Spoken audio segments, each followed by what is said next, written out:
Rivers and creeks are at all-time low levels, and of course some of the lakes are very, very low.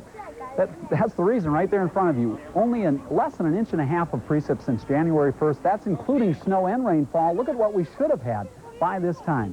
What's normal? Almost 4.5 inches. Well, we're 3 inches below the normal. There is some storminess starting to move in. There should be some storms out over the Dakotas over the weekend, possibly getting heavy on Easter Sunday across the Dakotas. Some of that activity could make it in here by Easter evening. Some more storminess down to our southwest. All this means is that wet southwesterly flow is starting to take shape up in the upper atmosphere, and that is good news. Currently outside at the airport, though, we have a dry sky. Right now, it is clear.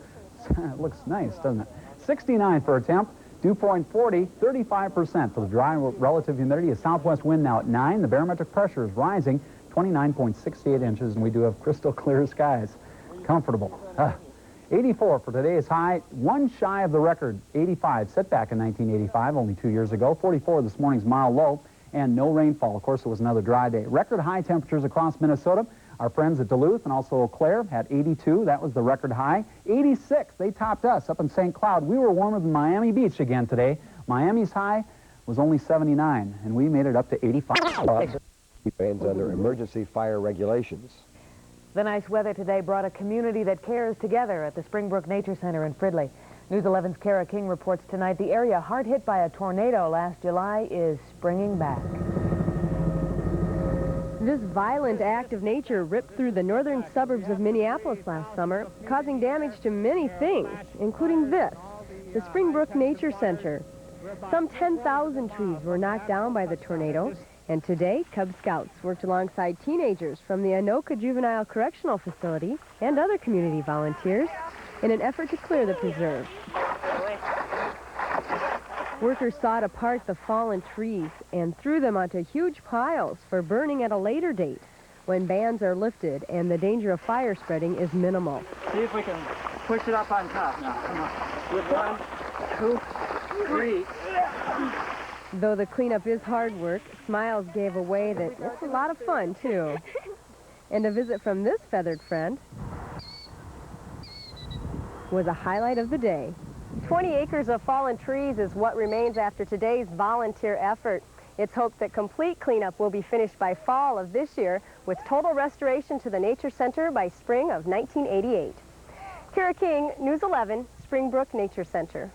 You don't know her that well. I'll do that for her. Today's mystery guest does really have kind of a nasty reputation. It's a snapping turtle. Now, one of our crews stumbled onto this one on an earlier phenology expedition. It was laying eggs in the Minnesota Arboretum and then covering them with sand. Now, mom turtle usually goes on her way after that and lets the sun warm the eggs, and incidentally, it takes about 100 days for the eggs to hatch. Now, joining us with a snapping turtle is Karen Schanberg. She's a naturalist at the Springbrook Nature Center in Fridley. First of all, let me ask you, how are you folks recovering from the tornado up there? We're doing just fine, thank you.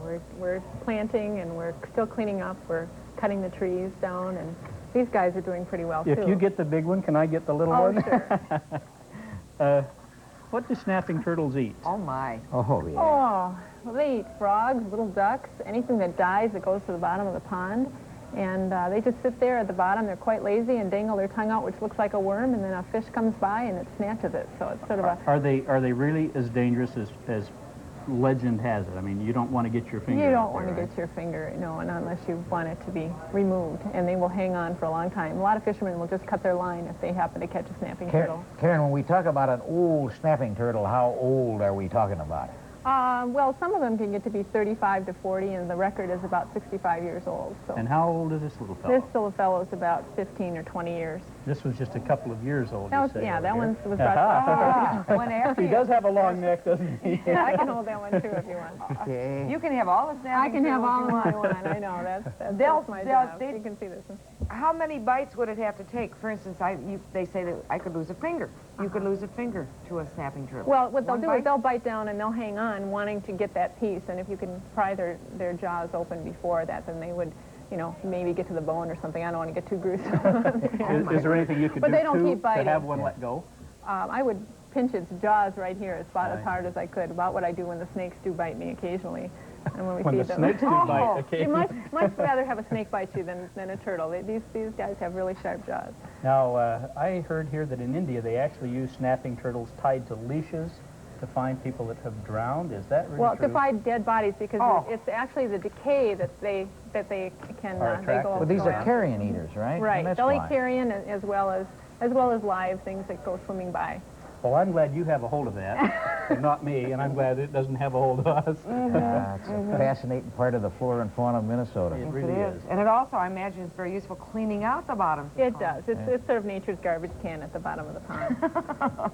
What a charming way to put it. We try. They're not the prettiest creatures in the world, so we try to do that. Well, thank you very much for bringing them in. Our forecast, should I tell you what we're going to have Tell the me. rest of the Please. week? Yes. Okay.